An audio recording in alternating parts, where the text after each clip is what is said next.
Back to Hardball in time for the sideshow. Last night, Jay Leno put it to the audience, and do they believe Hillary Clinton when she says she's planning to retire from presidential politics?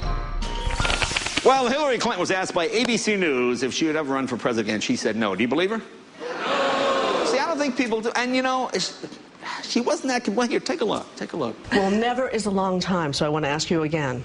You're never going to run for president again? I have absolutely no interest in running for president. None. I mean, I know that's hard for some people to believe, but I just don't. Well, I thought Jay's initial reaction was interesting. Also, the reaction from the audience.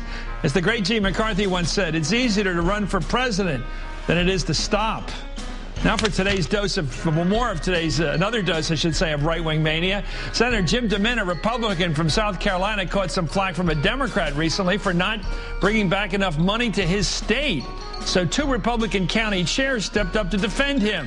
Let's just say the message didn't come across as they intended it, I don't think.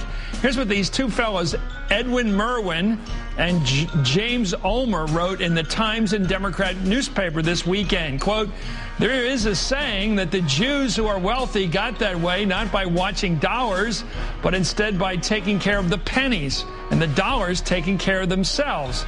By not using earmarks to fund projects for South Carolina and instead using actual bills, DeMint is watching our nation's pennies and trying to preserve our country's wealth. Well, one of the county chairmen said he meant nothing derogatory by what he'd written in that newspaper article, and Senator DeMint called the reference, however, to Jewish people in that article thoughtless and hurtful.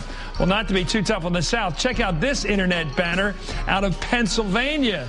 It starts out with a seemingly normal ad for Republican State Supreme Court candidate Joan Ori Melvin. Quote, hit them where it hurts, the voting booth. The banner then transitions into this. Tired of Barack Obama, Ed Rendell, Arlen Specter, and big government Democrats running our nation? Note the Soviet hammer and sickle right there in the place of the O in the president's name, a hammer and sickle. The ad says it's paid for by the Republican Party of Pennsylvania. Someone should tell the Party of Pennsylvania, pass the word to them that red baiting went out about a half century ago.